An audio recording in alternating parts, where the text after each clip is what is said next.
다음 주가 7월이죠. 이제 열왕기 상하 이 왕들에 대한 이야기가 다 끝났습니다. 그래서 일단은 다음 한 주는 시편 137편 바벨론 포로 생활에 대해서 김치원 목사님이 일단 시편 요 137편을 하신답니다. 그렇게 알아주시고, 예. 매월 마지막 주는 우리 중심부 형제님 중에 자매님 중에 한 분이 말씀하시는 주입니다. 이번 달은 이상효 형제님입니다. 예전에 목사님으로 계시다가 이 복음을 듣고 이 복음을 들고 대륙에 전하고 선교하셨습니다. 그런데 약 10년 전이죠. 약 10년 전에 이 국내 대구로 들어오시게 되었습니다. 그동안 많은 변화를 또 간증을 통해서나 또 말씀을 통해서 많이 들었습니다. 그런데 요즘 이 내려오지 못한 예수 구속 복음의 증인으로 살고 계십니다. 우리 큰 박수로 이상효 형제님을 환영해 주시기 바랍니다.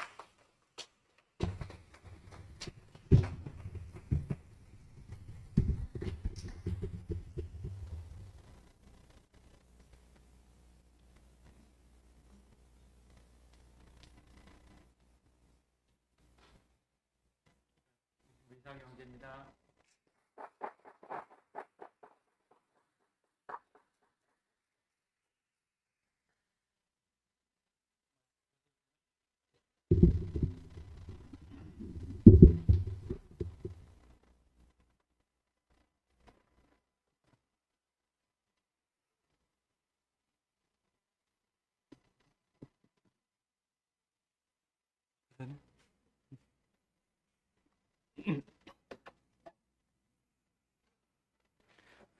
그 목요 모임을 얼마 만에 나와보는지 모르겠습니다. 목요일 날은 스카이프 집회도 있고 전국교회 집회도 있고 해서 시간이 겹쳐서 항상 참석을 못하고 늦게 방송을 보고 그러는데 하여간 조용히 있는 저에게까지 어떻게 말씀 순서가 돌아와가지고 이렇게 섰습니다. 그 목요일 날은 뭐 특별한 주제 없이 자유스럽게 말씀하는 분위기인 것 같아서 오늘 그냥 편하게 제 얘기를 좀 하려고 합니다. 저는 좀 단순하고 무식한 사람입니다. 원래 일찍이 공부에 재능이 없어가지고 제 가업을 이어서 농사 지으려고 제 고향이 충남 논산인데 그 공주까지 유학을 가서 농고에 다녔습니다. 근데 제 생각과 전혀 상관없이 하나님께서 저를 전혀 생각지 못한 길로 이렇게 인도하셨거든요. 제 인생을 돌아보면 그 은혜 아닌 것이 하나도 없고 참 모든 것이 감사가 된다는 게 정말 너무 감사합니다. 그 성경 한 절 읽고 시작하겠습니다. 그 히브리서 1장 1절에서 2절 말씀인데요. 제가 읽어드리겠습니다.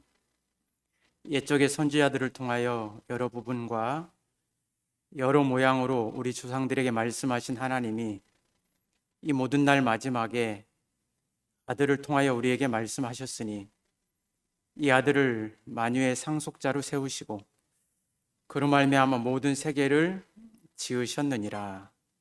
아멘. 최근에 목사님께서 복음은 갈수록 쉬워져야 된다 이런 말씀을 하셨는데 그 옛세계 안에서 제가 걸어온 길을 돌아보면 저뿐만 아니라 많은 만나는 사람들이 동일한 얘기를 하는 것 같아요. 처음에 예수 믿을 때는 오히려 쉬웠고 은혜가 있었고 했는데 가면 갈수록 예수 믿는 것이 어려워지고 짐이 점점 무거워지더라. 저도 어느 일정 수준까지는 참 감사가 계속 올라갔거든요.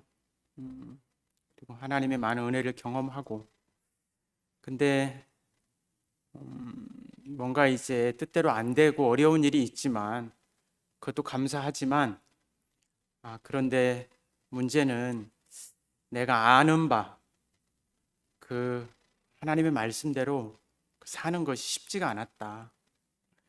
오늘 성경에서 말한 것처럼 옛적의 여러 부분과 여러 모양으로 하나님이 말씀하셨다고 했는데 제가 대구교회에 오기까지 참 많은 과정을 거쳤던 것 같아요.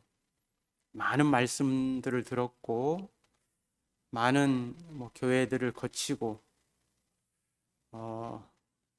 그런데 다 부분적이었었고 어디에서도 제 인생에 참 해답을 얻을 수가 없었습니다.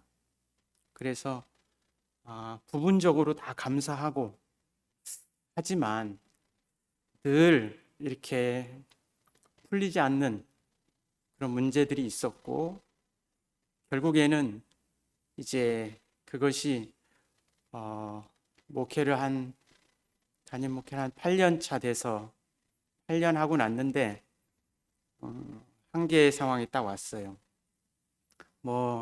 저 같으면 성격상 그냥 아마 그 자리에서 계속 있었을 건데 좀 하나님께서 우리 수라자매의 마음을 가난하게 하셔가지고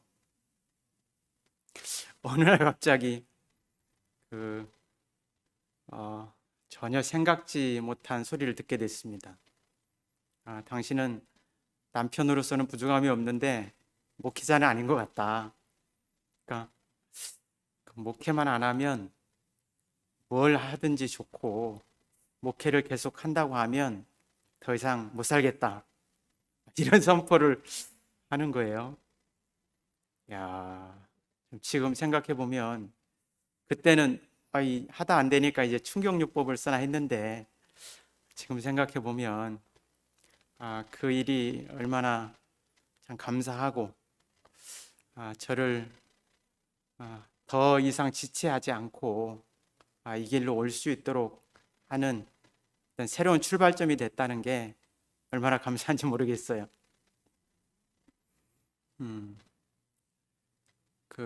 수라자매는 저한테 항상 요즘 말로 하면 내피림이 되기를 원하는 사람이었거든요. 좀 카리스마 있고 좀 성도들도 좀 울리고 웃기고 좀 재미있게 말씀도 좀 하고 뭔가 좀 시골 교회지만 프로그램을 짜서 교인들을 막 좀 역동적으로 움직이고 이렇게 하기를 늘 주문했지만 이상하게 제가 그렇게 해보면 쟤한테 안 맞는 거예요. 흉내를 내보면 항상 공허하고 참 다윗에게 입혀놓은 사울의 갑옷처럼 그렇게 부담스럽고 그래서 저는 우리 자매가 요구하는 것과 달리 다른 노선을 추구했기 때문에 그 자매 요구를 따를 수가 없었고 저대로 저에게 보여진 영광스러운 교회를 이룰 수 없는 것 때문에 저는 고민을 했는데 목회를 그만두게 된 거는 우리 자매가 생각하는 그런 목회자가 아니기 때문에 더 이상 가능성이 없다. 이렇게 생각을 하고 어느 날 그렇게 선포를 한 것이죠. 그러니까 아무리 생각해도 너무너무 감사합니다. 근데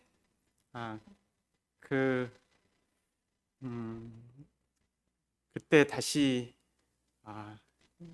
목회를 돌아보고 앞으로 거를 생각해 봐도 큰 변화가 없을 것 같더라고요.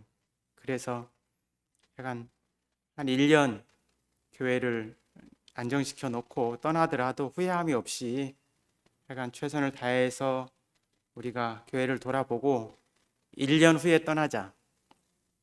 2003년 말 2004년을 시작하면서 1년을 목회를 정리하는 해로 잡고 그렇게 시작을 했습니다. 근데 그렇게 가난해진 자리에 하나님이 찾아오셨습니다. 제가 가능성이 있을 때는 이 말씀이 주어졌어도 들을 수가 없었고 들리지 않았는데, 하여간 제가 가난해진 자리에서 다시 목사님 말씀을 듣게 됐는데, 목사님 말씀이 너무 잘 들리고 그 십자가가 저에게 새롭게 인식되고, 정말 제가 저를 끝내려고 그렇게 애썼던 십자가가 아니고 그 나를 포함하고 죽으신 그 자리, 내가 나를 끝내봐야 아무 소용이 없고 예수 안에 포함돼서 함께 죽고 함께 살았다는 이 말씀이 새롭게 들리기 시작했습니다.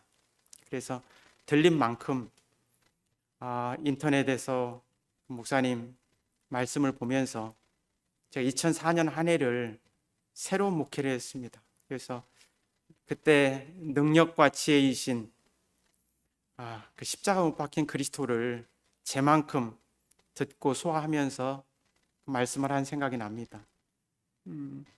그렇게 정말 그 가난해진 그 자리에서 새롭게 말씀이 들렸고, 또 신기하게 그 말씀만 듣고 이렇게 그 사람을 보지 못했을 때 하고 그렇게 몇 달 지났는데 4월 달에 그 실질적으로 한 사람을 만나게 됐거든요. 그런데 아무것도 아닌 사람, 제가 무시하고 버렸던 그 사람으로 인해서 그 말씀을 듣게 됐는데 새로운 세계가 열렸습니다. 그래서 오늘 읽은 말씀이 참 그때를 생각나게 하더라고요. 그 옛적의 선지자들을 통하여 여러 부분과 여러 모양으로 우리 조상들에게 말씀하신 하나님이 이 모든 날 마지막에는 아들을 통하여 우리에게 말씀하셨으니, 이 아들은 아들을 만유의 상속자로 세우시고 그로 말미암아 모든 세계를 지으셨느니라. 오늘 성경을 읽다 보니까 아들을 통하여를 사람을 통하여 이렇게 읽으니까 더 쉽더라고요. 왜냐하면 결국 히브리서의 핵심은 그 사람이 하나님의 아들이고 상속자란 얘기잖아요. 그래서 조금 더 쉽게 읽어보니까 아무것도 아닌 나와 같은 사람을 상속자로 세우시고 그로 말미암아 모든 세계를 지으셨느니라. 이렇게 이해가 됐습니다. 그리고 실질적으로 저는 제가 버리고 무시했던 아무것도 아닌 그 한 사람을 통해서 제 인생이 온전하게 구원이 됐습니다. 그 한 사람을 통해서 참 사람이 얼마나 존귀하고 영광스러운지, 사람이 하나님에게 주신 의미 얼마나 소중한지, 정말 창세기 1장 26절이 새롭게 열려지고 우리 형상을 따라 우리의 모양대로 지으셨다고 한 말씀, 그리고 하나님을 대신해서 만물을 지배하고 정복하고 다스리게 하셨다, 하나님의 생명을 분배할 자로 삼으셨다. 이 자리가 사실은 상속자 복음의 시작이더라고요. 하나님을 대신하는 자리고 하나님의 생명을 분배하고 그 생명으로 만유를 통치하는 자리였는데, 선악과를 먹으면 하나님처럼 된다는 이 사탄의 말에 속아서 결국은 하나님이 주신 그 존귀한 그 영광스러운 그 인생의 자리를 버리게 된 거 아니겠습니까? 그래서 결국 인생의 모든 문제가 생겼는데 그것을 알지 못하고 다른 데서 다시 답을 찾으려고 하니까 이게 찾아지지가 않았더라고요. 우리 아들 시문이가 초등학교 들어갔는데 2학년 때인지 학교에서 가운을 적어보라고 숙제를 내주더라고요. 그래서 그때 이제 가운을 생각해서 바로 즉시 정하게 됐는데 그때 정한 가운이 바르게 알고 바르게 믿고 바르게 살자입니다. 왜 그런 가운을 정했냐면 제가 주변에 믿는 사람들을 보니까 참 뭔가 이렇게 회의가 들 정도로 뭔가 이제 상식적이지 않은 어떤 일들을 보면서 참 그 삶이 어떤 자기가 믿는 믿음에서 나오는데 그 믿음의 근거가 알미라고 생각했거든요. 자기가 어떻게 하나님을 인식하고 예수를 어떻게 인식하고 있느냐에 따라서 어떤 믿음이 결정이 되고 그 믿음으로 인해서 어떤 삶이 나오게 된다는 거죠. 그래서 제대로 살려면 제대로 믿어야 되겠구나. 제대로 믿으려면 뭔가 좀 제대로 알아야 되겠구나. 이런 생각을 했습니다. 그렇지만 그 제대로 사는 것이 뭔지를 또 모르잖아요. 뭐가 바른 건지, 뭐가 의로운 건지, 하나님 앞에서 정말 의롭게 살아가는 것이 뭔지 이걸 모르고 단지 옛세계 안에서는 불순종한 것이 죄다. 선악과를 먹지 말라 했는데 선악과를 먹은 것이 죄다. 이 행위에 초점이 맞춰져 있기 때문에 모든 말씀을 보면 순종하라입니다. 불순종이 죄고, 예? 그랬기 때문에 순종해야 된다. 근데 목사님 말씀은 그 행위에 초점이 맞춰져 있지 않고 왜 선악과를 먹었나 여기에 초점이 맞춰져 있잖아요. 결국은 하나님처럼 되고 싶었다는 거죠. 사람의 자리, 이 제한의 자리가 싫었고, 뭐 요즘 말하는 그 죽음이 싫었고, 뭔가 천사에 비해서 보면 너무 연약하고 정말 제한받는 게 너무 많잖아요. 그래서 그 천사와 나를 비교해 보면 정말 부족한 게 많죠. 그래서 결국 그 사람의 자리가 싫어서 하나님처럼 되고 싶어서 내 마음대로 정말 내 하고 싶은 대로 살고 싶어서 그 선악과를 먹었다는 거 아니겠습니까? 그러니까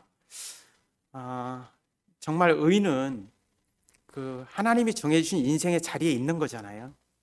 그 자리를 떠난 것이 불의한 것이고, 그러니까 그 자리를 모르고 아무리 의롭게 살려고 하고 아무리 바르게 살려고 하고 아무리 진실하게 살려고 해도 그렇게 살 수가 없었더라고요. 의인은 하나님 앞에서 정해주신 그 자리에 사는 것이고, 진실은 뭡니까? 우리가 목사님 말씀을 통해서 알게 된 진실은 사람은 절대 하나님처럼 될 수 없다는 거잖아요. 근데 하나님처럼 될 수 있다고 하는 그 사탄의 거짓말에 속아서 결국 인생의 모든 문제가 생겼다는 것이죠. 그런데 제가 무시하고 버렸던 정말 그 한 사람을 통해서 이 가려져 있던 이 사람의 자리가 알아지게 된 겁니다. 하나님이 지으신 형상의 자리, 정말 아무것도 아니지만 많은 제한이 있고 정말 스스로는 아무것도 아닌 형상에 불과하지만 하나님과 연합을 통해서 하나님을 대신할 수 있고 하나님의 생명을 분배할 수 있고 뭔가 만유를 다스릴 수 있고 통치할 수 있는, 정말, 그리고 오히려 천사라도 이 하나님의 아들을 수종둘 수밖에 없는 이 자리가 그 참 사람의 자리라고 하는 것, 이것이 보였다는 것이 은혜고, 참 이 자리가 회복이 됐는데 제 인생의 모든 것이 달라졌습니다. 정말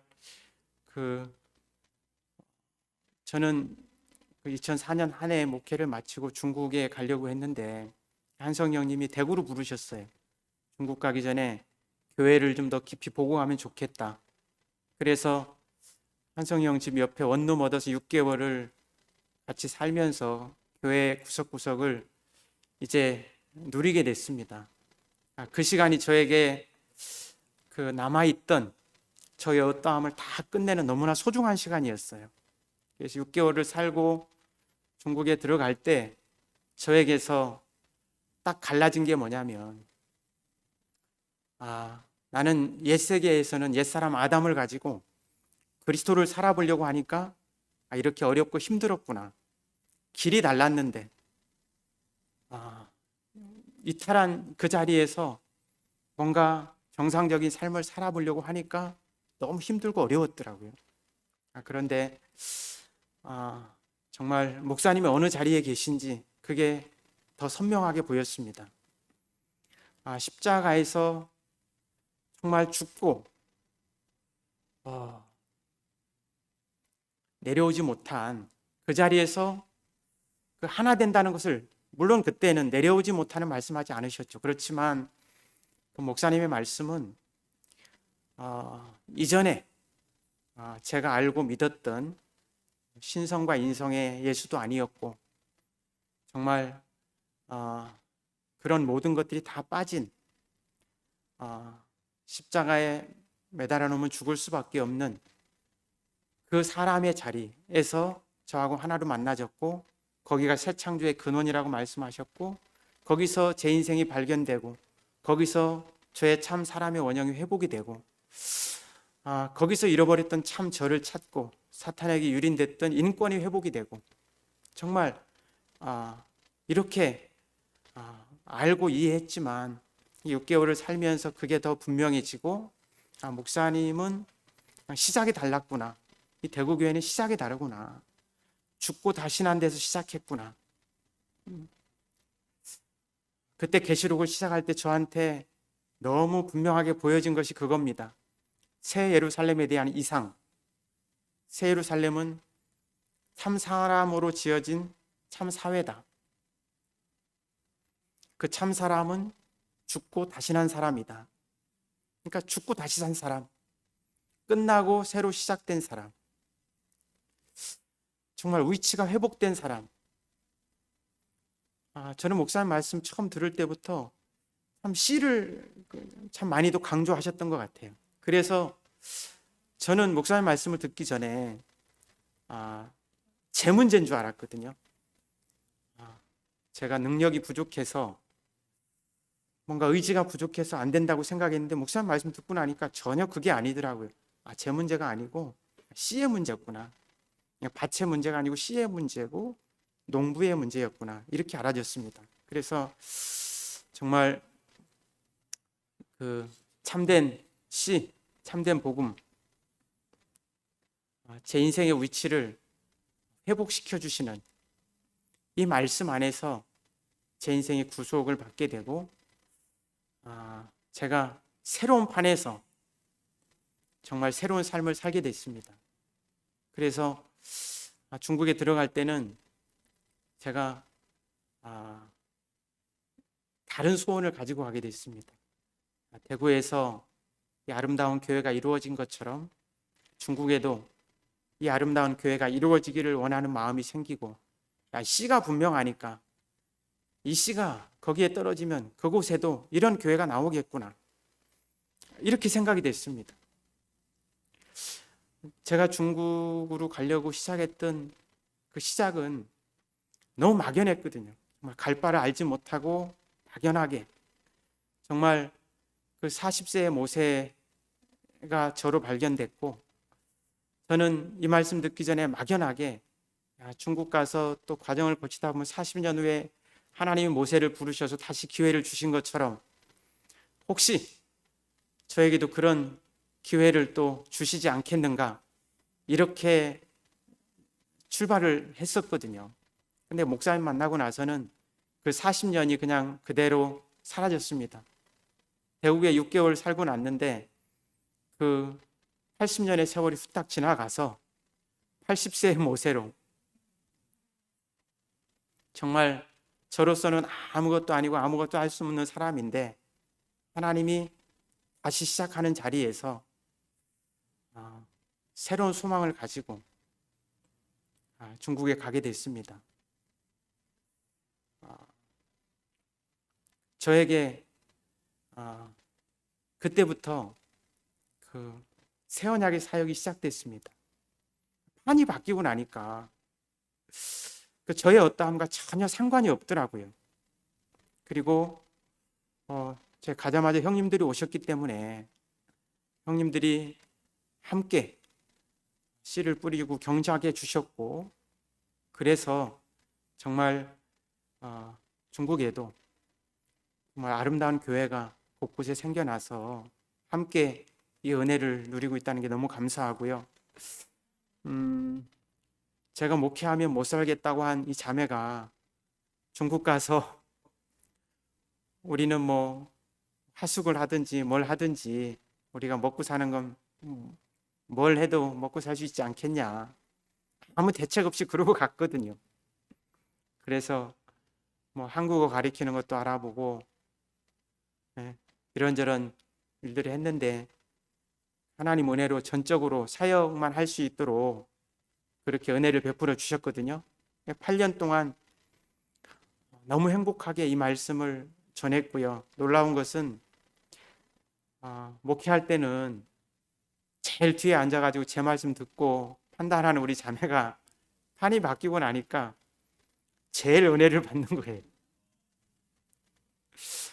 말씀이 끝나고 나면 간증 화답을 하는데 제가 몸둘 바를 모를 정도로 화답을 하는 거예요.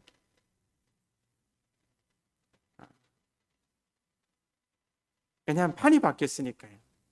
더 이상 내피림이 될 필요가 없고, 강해질 필요가 없고, 높이 올라갈 필요가 없고, 그냥 제 있는 만큼, 그러니까 우리 자매가 말한 저에게 특별한 은사가 있거든요. 그게 뭐냐면 재미있는 것도 재미없게 말하는 은사입니다. 그러니까 제 안에는, 지금도 마찬가지입니다. 제 안에는 열이라고 하는 충만이 있는데 표현이 하나밖에 안 되니까, 이 재미있으려면 하나를 가지고 열을 만들어야 되잖아요. 그러니까 재미가 없는 사람이고 그런 사람인데, 이 말씀 안에서는 재미있을 필요도 없고 뭐 뻥튀기 할 필요도 없고, 그냥 있는 그대로 저 자신을 얘기해도 전혀 부족함이 없더라고요. 그게 사실이고 진실이니까, 제 자신이니까. 근데 그 말씀을 듣고 너무 좋아하는 거예요. 지금도 마찬가지예요. 저 그게 너무 감사해요. 가장 가까이 있는 자매가 제 말을 듣고 은혜를 받고 너무 좋아하고 참 그렇게 살 수 있다는 것이, 이건 저로 말미암은 것이 아니고 저에게 참 사람의 자리를 보여주신 목사님과 교회로 말미암은 것입니다. 저에게 바뀐 것이 있다면 판이 바뀐 것밖에 없습니다. 제가 인생의 위치를 회복된 것밖에 없고, 제가 참 사람의 자리를 알고 그 참 사람으로서 사람답게 살 수 있는 그런 사람이 됐다는 것입니다. 한마디를 하더라도 제 안에 경험된, 제 자신이 된. 근데 그게 어렵지 않더라고요. 왜냐하면 그 예수 안에서 내가 발견되고 나니까, 그 예수의 운명이 내 운명이고 예수께서 가신 길이 저의 길이고, 일이 너무 쉽잖아요. 저는 목회를 하면서도 구속의 복음을 전했거든요. 그러니까 그 예수께서 우리를 대신해서 죽어주신 것은 대속이지만 값을 지불해서 사탄에게 팔려가서 종로로 타는 우리를 이제 값주고 다시 사왔다, 되돌렸다. 그래서 하나님의 자녀가 되게 했다. 사탄에게 팔려가서 종로로 타던 우리 인생을 다시 구속하셔서 이제 하나님의 아들이 되게 했다. 이 말씀을 열심히 했어요. 그런데 목사님 말씀을 듣고 나니까 뭘 몰랐는가? 구속의 상태를 몰랐더라고요.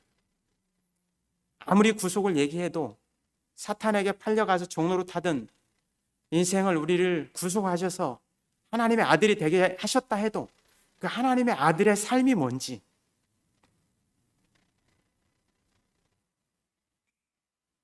정말 예수 믿고 나서 처음 저에게 들린 말씀이 하나님의 영광을 위해서 사는 거였어요. 저는 그게 너무 좋았어요. 왜냐하면 제가 예수 믿기 전에는 제가 무엇을 위해서 살아야 되는지, 왜 살아야 되는지 이유를 몰랐고, 어린 나이에 중학교 1학년 때 죽음을 생각했고, 왜 살아야 되는지는 몰랐습니다.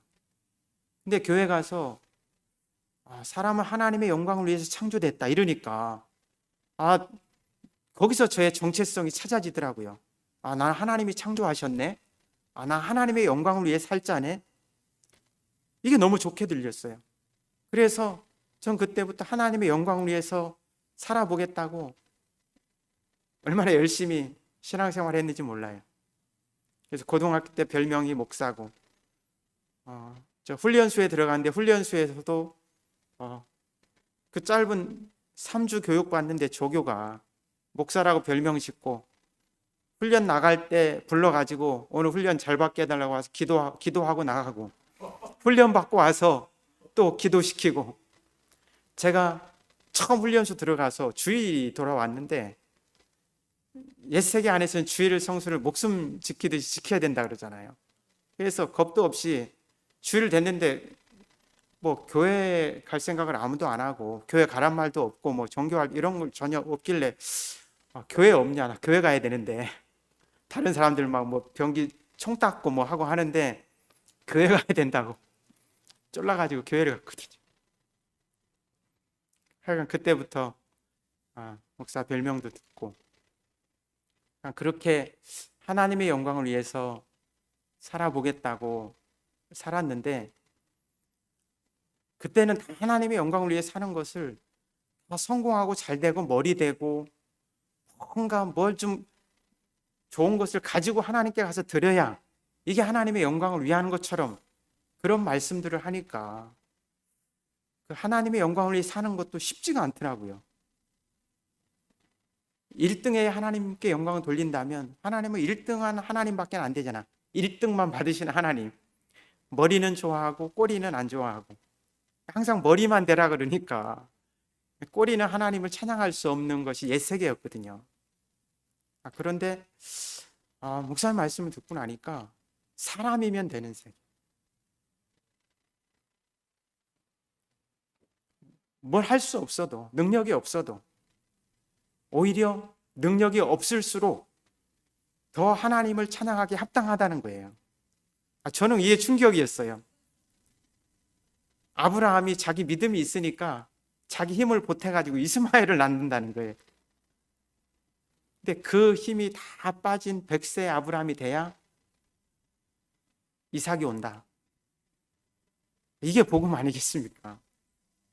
그러니까 저를 가난하게 하셔서 아무것도 아닌 그런 사람으로 드러내시고, 정말 저는 말씀드렸듯이 좀 단순하고 무식해서 어려운 건 잘 못합니다.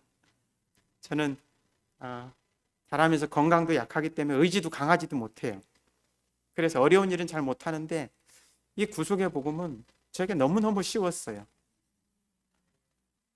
너무 저에게 딱 맞고, 야, 저 같은 사람도 이렇게 살 수 있다면 누가 못 살겠는가.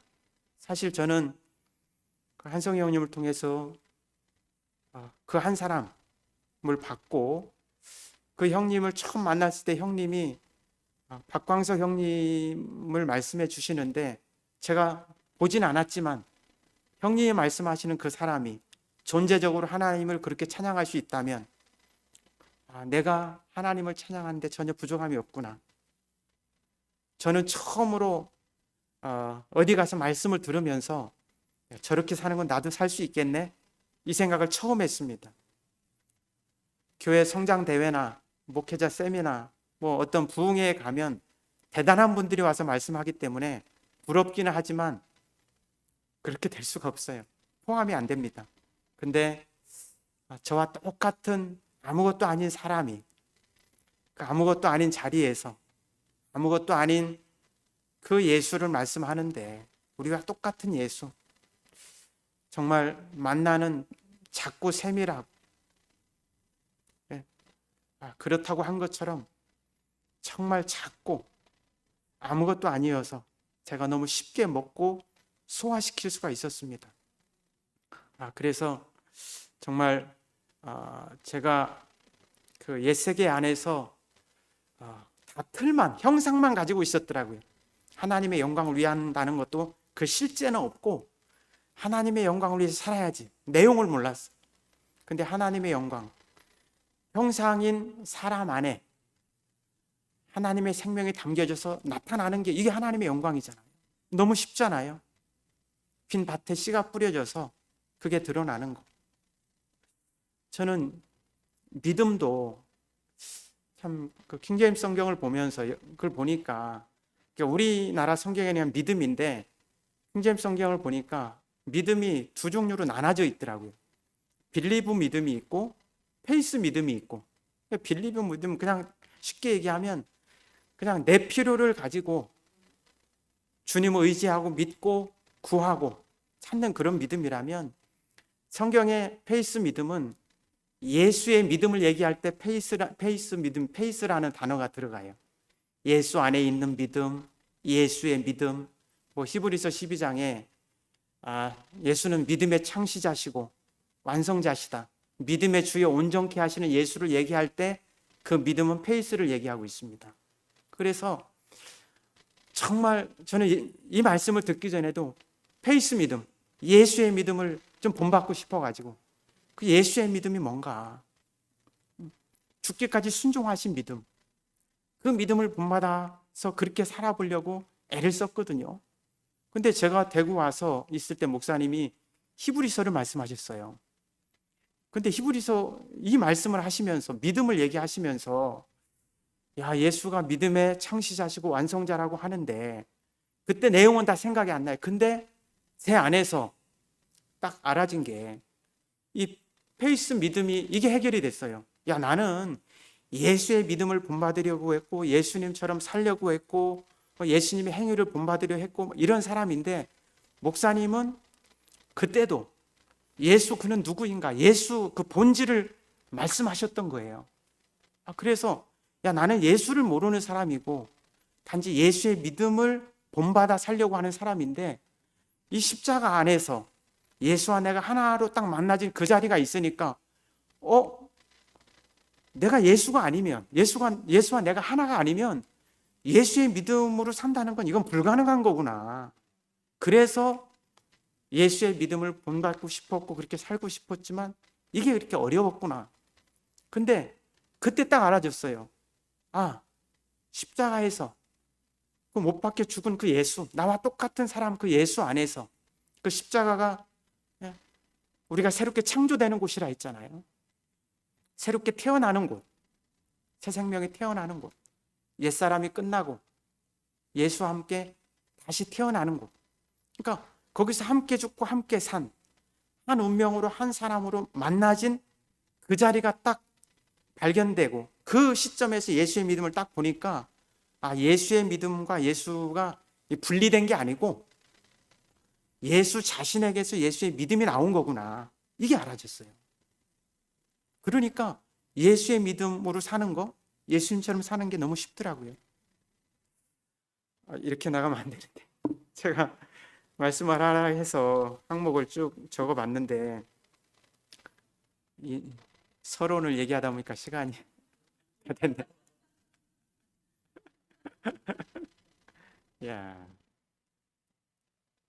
약간 남은 짧은 시간에 속도로 한번 내보겠습니다. 다른 거는 다 뒤로 하고, 결국 옛 세계 안에서 가지고 있던 건 다 형상이고, 목사님을 만나고 나서 그 형상에 실제로 하나하나 채워지기 시작했습니다. 저는 옛날에도 이상하게 그 성찬식을 아무리 좀 거룩하게 성경적으로 해보려고 해도 하고 나면 의식이라는 걸 벗어날 수가 없더라고요. 그래서 성찬식도 버리고, 실제는 모르지만 예수의 살과 피를 먹고 그의 죽으심을 기념하려면 한 달에 한 번씩 해서 되겠나? 그래서 성찬식도 없애고 또 섬진강에 가서 교인들한테 침례를 주던 그 침례도 없애고, 저도 사실 감리교에서 시작해서 세례를 받았거든요. 그러니까 침례교회 가니까 침례를 받으라 하더라고요. 아니, 세례 받았는데 뭘 침례를 또 받냐? 다르다는 거예요. 안 받았어요. 근데 침례 역사를 공부하고 나니까 제가 자원에서 받게 됐어요. 근데 역시 침례를 받았어도 목사님 만나서 말씀을 듣고 나니까 그때 진짜 침례를 받게 됐어요. 십자가에서 진짜 함께 죽고 함께 살고 정말 예수 안에서 내가 발견되고 예수 하나로 만나진 그 자리가 진짜 침례 아니겠어요? 진짜 죽고 다시 사는 거. 이렇게 모든 것이 형상에서 실제로 채워지고 옛 세계에서 새 세계로 새로운 것으로 이렇게 바뀌어졌고, 그래서 목사님 말씀하시는 그 새 언약이 제 안에 성취가 됐습니다. 예수 하나로 만나진 그 자리에서 새로운 시대가 열리고 새로운 삶이 시작이 됐습니다.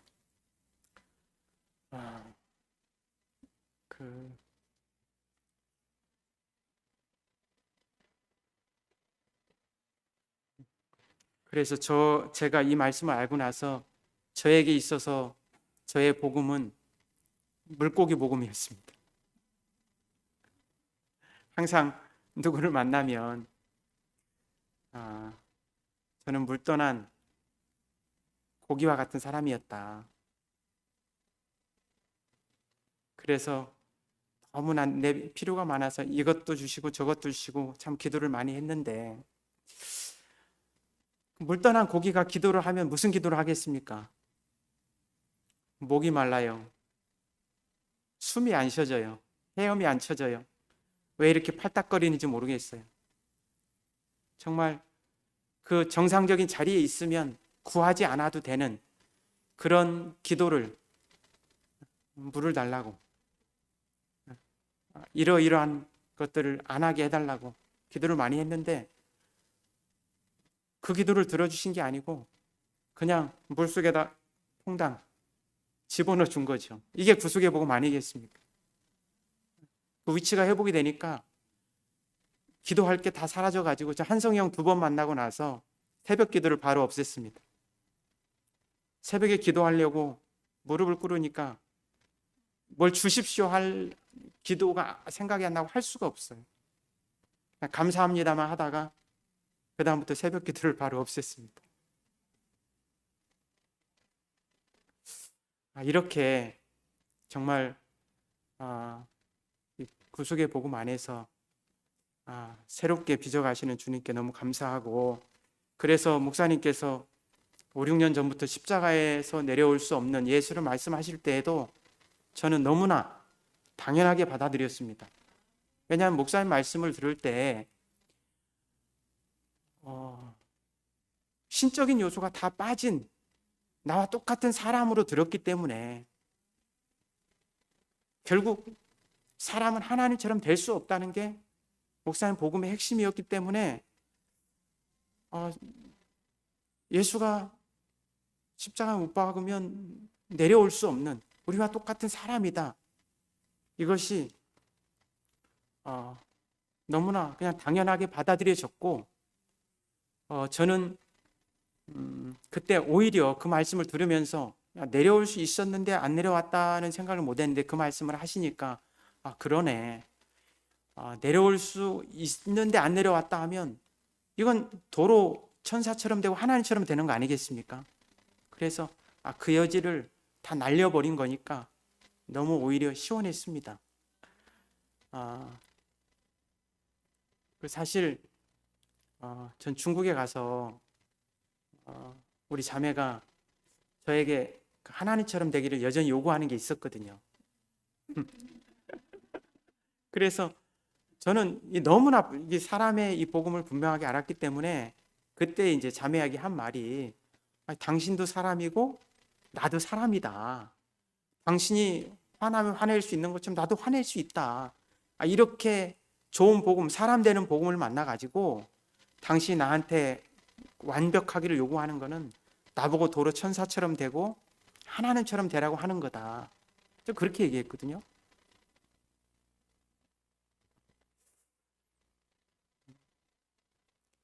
그리고 가짜라 하길래 저는 가짜 그거 인정할 수 없다 그랬어요. 제 안에 너무 확실해서 내가 받은 이 죽고 다시 난 이 씨는 너무 온전한 씨다. 나보고 생명이 아직 좀 미성숙하다 그러면 내 인정하겠다. 내 가짜라는 말은 내 인정 못하겠다. 왜냐하면 이 씨가 너무 온전하니까. 그러니까 거기에 대해서 할 말을 못 하더라고요. 그러니까 그런데 목사님이 십자가에서 내려오지 못하는 그 말씀을 하셨고, 사실은 그때 더 분명해져서 중국 교회에 그때부터 그것을 좀 담대하게 선포했던 것 같아요. 왜냐하면 중국 교회 형제 자매들에게도 이게 조심스러운 부분이고, 뭔가 이제 그것 때문에 걸리기도 하고, 형님들이 쫓겨난 경험도 있고, 그래서 오래된 사람들은 다 알지만 이게 이제 막 공개적으로 이렇게 쉽게 말할 수 있는 내용은 아니었는데, 그냥 그때 좀 담력을 얻어가지고 그때부터는 이미 오래도 됐고 뭐 새로운 사람도 있지만 그때부터는 십자가에서 내려오지 못한 예수를 자연스럽게 외쳤습니다. 중국 교회 식구들은 전혀 문제 없이 그냥 늘 그 자리에서 간증하고 있고요. 그런데 거기까지도 문제가 없었어요. 근데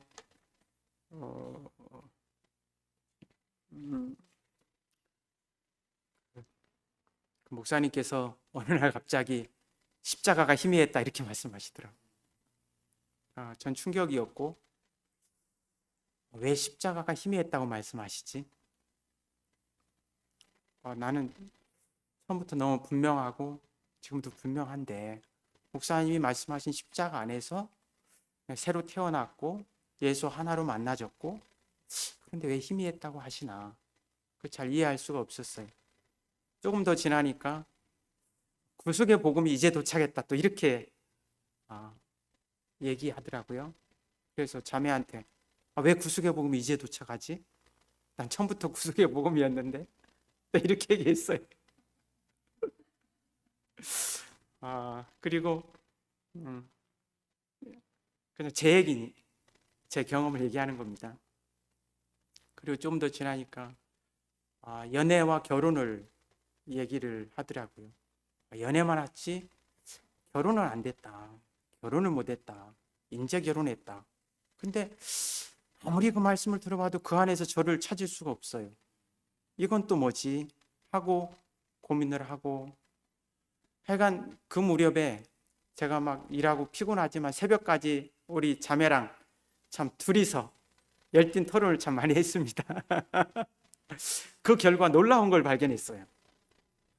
제가 그렇게 알고 믿고 인식하는 이 십자가와 우리 자매가 알고 있는 그 십자가의 자리가 다르더라고요. 저 깜짝 놀랐어요. 우리 수나 자매는 그때 혼의 죽음과 육체의 죽음, 이 운명적인 죽음이 갈라져서 그때 이제 구속의 복음이 진짜 도착한 게 맞아요. 그러니까 저는 처음부터 확실했다 하고 우리 자매는 이제 도착했다 하고 이거 가지고 많이 이제 토론한 결과 이 경험이, 이게 부부라도 이 경험이 이렇게 다르구나. 저는 제가 만나고 제가 경험한 자리에서 그렇게 살고 있는 줄 알았어요. 근데 계속 얘기를 하다 보니까 이게 예수를 만나고 경험한 자리가 이 시점이 다르더라고요. 그래서 전 알게 됐습니다. 이게 다 자기 개인적인 경험이고 그 경험을 그렇게 고백하고 얘기하는 거구나. 그리고 시간이 얼마 지나서 봄에 3월쯤 되는 것 같아요. 그때 또 어느 날 전혀 상관없는 말씀인데 공원선 형님 화요 말씀을 제가 출근하면서 차에서 들었는데 그냥 그때 못 듣고 지난 걸 듣는데 갑자기 떠오른 생각이 나는 중매 결혼했네. 이렇게 알아지는 거예요. 지금 연애하다가 이제 결혼한 게 아니고 그 안엔 제가 없더라고요. 근데 제가 알아지기를 나는 처음부터 너무나 탁월한 중매장애를 만나가지고 자기가 신부인 중매장애, 자기가 그립게 시집을 가서 결혼해서 너무 행복한 신랑을 만나서 자기 자신으로 중매하는 그 중매장애를 딱 만나서 그때 그냥 바로 하나로 만나줬거든요. 신기하게 처음 만남에서 그 사람 안에 제가 있더라고요. 그리고 대구 와서 목사님 말씀 듣는데 목사님 안에 제가 있더라고요. 저는 그 목사님 말씀을 들으면 제 얘기 같아요. 그 목사님 말씀을 읽고 그 말씀을 전하잖아요. 제 얘기예요, 제 얘기. 목사님 간증에다가 저를 넣으면 제 간증이에요. 그러니까 그 목사님이 그렇게 예수를 복되게 해석하셨다고 하지만 그 해석하신 그 예수 그리스도 안에서 제가 발견되고 만나지고 그렇게 사라지고, 그래서 저는 그때 나는 이미 중매 결혼을 했구나. 그리고 저는 그 결혼, 왜 우리가 결혼했다고 다 알지 않잖아요. 우리가 30년 사는데 나는 구속의 복음을 처음부터 알았다고, 이제 도착했다고 이렇게 다르잖아요. 그러니까 살면서 더 깊이 알아가고 이런 거잖아요. 그런 것처럼 전 예수와 운명적으로 만나진 그 자리에서 시작했고 계속 말씀을 들어오면서 더 깊어지고 그 예수 그리스도에 대한 인식이 더 깊어지고 더 깊이 만나지고, 그래서 이번 1년의 과정을 통해서 정말 이 구속의 복음 안에서 연기가 나기도 하고 이런 일들이 있었지만 저희 집에도 어떤 수혜를 입은 것이 있다면 우리 자매에게서 혼의 죽음에 대한 요구가 끝났다는 거예요. 전 분명히 중국에서 시작할 때부터 당신도 사람 나도 사람 했는데 우리 자매는 이상하게 끊임없이 저에게 그 어떤 그 혼의 죽음을 요구를 했거든요. 그러니까 우리 자매가 어떤 얘기를 한 거에 대해서 제가 한마디라도 대꾸를 하면 안 죽었네. 바로 이 말이 나옵니다. 변명하네. 안 죽었네. 그러니까 우리 자매에게서 죽음이라고 하는 거는 무슨 얘기를 해도 아멘. 아무 말 않고 그냥 다 받아들이는, 이것을 죽음으로 인식하는 거예요. 제가 설명해도 안 되고 제가 인식하는 그 예수와 만난 그 운명적인 그 자리는, 그 죽음은 그게 아닌데 이상하게 그게 안 끝났어요. 저는 왜 그런지를 몰랐어요. 이상하게 우리가 이 복음 안에서 저희 가정이 너무 행복하게, 정말 이번 주 김치현 목사님 그리스도 복음에 합당하게 생활을 한 것처럼 정말 그렇게 살고 있거든요. 한 마음으로 한 뜻으로 정말 이 복음을 위해서 그렇게 협력하고 너무 감사하고 너무 행복하게 정말 그렇게 살고 있는데 유일하게 2% 부족. 그게 또 안 죽었네. 그러면 이제 숨이 막히는 거예요. 숨이.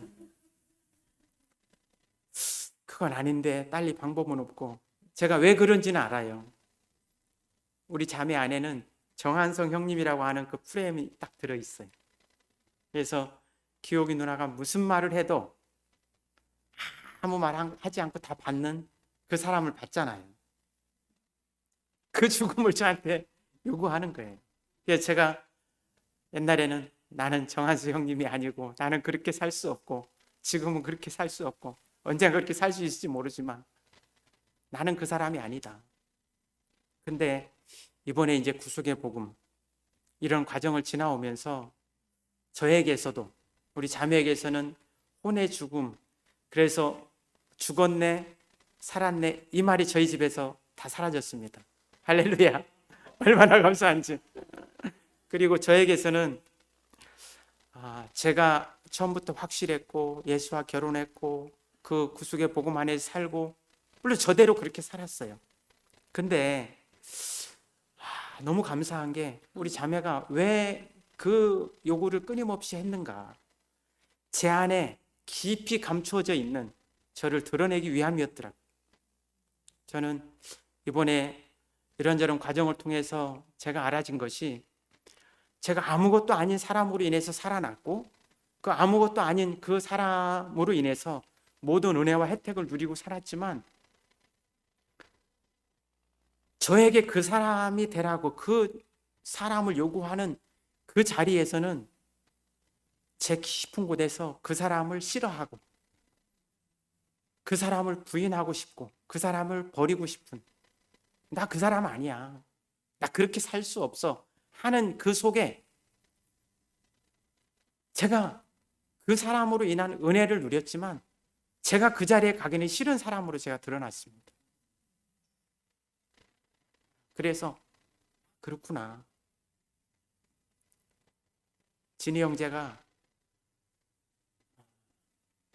어떤 사람은 슬그머니 버렸다 했는데 어찌 이렇게 정확하게 저를 알고 얘기를 했는지 저는 눈에 띄게 확실하게 드러나게 부인한 사람이 아니고 제 기질상 알고 보니까 슬그머니 아무도 모르게 그 운명을 내가 그 자리로 가는 걸 싫어한 사람으로 이렇게 발견이 됐습니다. 그래서 저 또한 그것이 다 끝나고 또 새로운 자리로 이렇게 옮겨지게 됐습니다. 그래서 결국 지지난달인가 목사님께서 그 말씀을 하실 때 그때 한수 형님이 사회를 보시면서 포맷을 얘기하시더라고요. 그때 제가 포맷 됐습니다. 0점의 자리에서 다시 시작하게 됐습니다. 제가 안다는 것도 확실했다는 것도 다 내려놓고 어차피 아무리 제가 확실해 봐야 말씀하신 분으로 인해서 보여주신 분으로 인해서 본 건데 그리고 더 결정적인 것은 한성 형님입니다. 제가 일련의 어떤 문제들이 이해가 안 가서 형님에게 전화를 했을 때 형님이 나도 같다 이러면서 지지를 해주셨거든요. 근데 형님이 그 시점에서 다른 자리로 가시더라고요. 희미했다 그러시고 목사님 마음을 몰랐다 그러시고 그러니까 제가 더 이상 의지할 데도 없고 버틸 데도 없고 결정적으로는 형님이 말씀하신 아무리 전적으로 하나님 은혜로 받은 이삭이라 할지라도 모리아산에서 다시 드리고 다시 받지 않으면 씨가 될 수 없다. 이 말씀이었어요. 예수님의 공생의 사역이 아무리 온전했어도 그것으로는 씨가 될 수 없다. 씨가 되려면 십자가에서 죽고 다시 난 그 자리에서 씨가 될 수 있다. 이 말씀이 저의 모든 것을 끝나게 했습니다. 그래서 늘 새롭게 이렇게 끝내고 새로 시작하시는 주님이 계신 것이 너무 감사합니다. 목사님이 계속 거듭남을 일회적인 게 아니고 계속적이고 반복적인 거듭남을 말씀하신 것처럼 더 깊은 자리로 더 온전한 거듭남 안으로 더 온전한 그 새로운 생명 안으로 이렇게 이끌어 주시는 것이 너무 감사가 됩니다. 마지막으로 그 에베소서 강의를 들으면서 그 사랑에 대한 정의를 제가 새롭게 인식하게 됐는데 그게 참 저에게 너무 좋더라고요. 사랑에 대한 많은 말들이 있고 정의가 있지만 사랑은 그 상대 안에서 나를 발견하는 것이다. 그 사람 안에서 나를 발견하는 것이다. 이 말씀이 저에게 너무 좋았고, 그 시각에서 보니까 우리가 옛세계 안에서는 막 일사하고 주님을 외치면서 주님을 그렇게 사랑해 보려고 했거든요. 근데 그 예수 안에서 제가 발견되니까 예수를 사랑하는 것이 너무 쉽더라고요. 어렵지 않더라고요. 사실 율법에 많은 말씀이 있고 선지자들의 많은 말씀이 있지만 그걸 한마디로 하면 하나님 사랑하고 이웃 사랑 아니겠습니까? 내 이웃을 내 몸처럼 사랑하라. 그러니까 하나님 사랑한다고 하는 것도 정말 하나님을 사랑하는 게 나를 사랑하는 거잖아요. 이번 주 말씀처럼 하나님 목적이 우리 인생에게 성취되는 것이 우리 인생 문제의 해결이라 한 것처럼 정말 그 하나님을 사랑하는 것이 나를 사랑하는 것이고 또 그 구속 안에 있는 지체들을 사랑하는 것이 내 몸을 사랑하는 것이고 또 하나님이 우리를 사랑하신 것은 그리스도를 주신 것이라 했잖아요. 이게 얼마나 감사한지 모르겠어요. 목사님이 우리에게 주신 사랑이 있다면 하나님이 주신 그 그리스도 안에서 우리를 발견하게 했다는 거죠. 그리고 그 그리스도 안에서 우리가 살게 하셨다는 거거든요. 이것이 너무 감사가 됩니다. 그래서 저는 이 세계가 옮겨졌는데 정말 저와 저희 가정이 약간 모든 것을 감사함으로 받고 살고 있습니다. 감사하지 않는 게 하나도 없어요. 그래서 저는 모든 것이 하나님이 하신 일에 대해서 이의가 없고 지은 대로 만족하고 주신 대로 감사하는 삶, 그런 삶이 사라진다는 게 너무 감사합니다. 목사님의 복음이 만큼 복음이에요. 만큼 복음. 구속의 복음 안에서 제가 이해한, 그래서 그냥 우리가 할 수 없는 걸 요구하는 게 아니라 내가 은혜 받은 만큼, 내 생명만큼, 내게 하나님이 주신 축복만큼 그렇게 내가 이해하고 깨달은 그 분량만큼 그렇게 표현하고 살아도 전혀 부족함이 없고 정말 넘치는 그런 삶을 살게 된 것이 너무 감사하고요. 어차피 우리는 주어진 환경과 어떠한 영역이나 모든 것이 다 다르지 않습니까? 우리 각자 타고난 재능과 기질과 체질도 다르고, 그러니까 우리가 소화할 수 있는 만큼 먹고 또 내만큼 그 은혜를, 감사함을 표현하는데 부족함이 없게 하셨다는 게 너무 감사하고요. 정말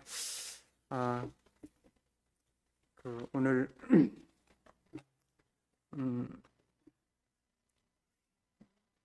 읽은 말씀 마지막으로 정리를 하면 정말 이 모든 날 마지막에, 제 인생의 마지막에 이 아무것도 아닌 사람으로 찾아오셔서 정말 이 상속자로 살 수 있도록 그 인생의 위치를 회복시켜 주신 것이 너무 감사합니다. 아무것도 아닌 그 형상의 자리인데, 아무것도 없는데 사실은 그 아무것도 없는 그 자리가 씨를 받는 자리고 또 씨를 뿌리는 자리고 그렇더라고요. 복의 근원이 된다는 게 대단한 게 아니고 아무것도 아닌 빈밭이 되고 아브라함 100세처럼 되고, 근데 빈밭이 되니까 씨가 뿌려져서 거기서 뭔가 또 나오니까 그걸 또 분배할 수 있게 되는 거 아니겠습니까? 그래서 정말 아무것도 아닌 사람의 자리에서 이렇게 복되게 참 상속자의 삶을, 그 영광스러운 삶을, 형상의 삶을 살게 하신 주님을 영원히 찬양합니다. 감사합니다.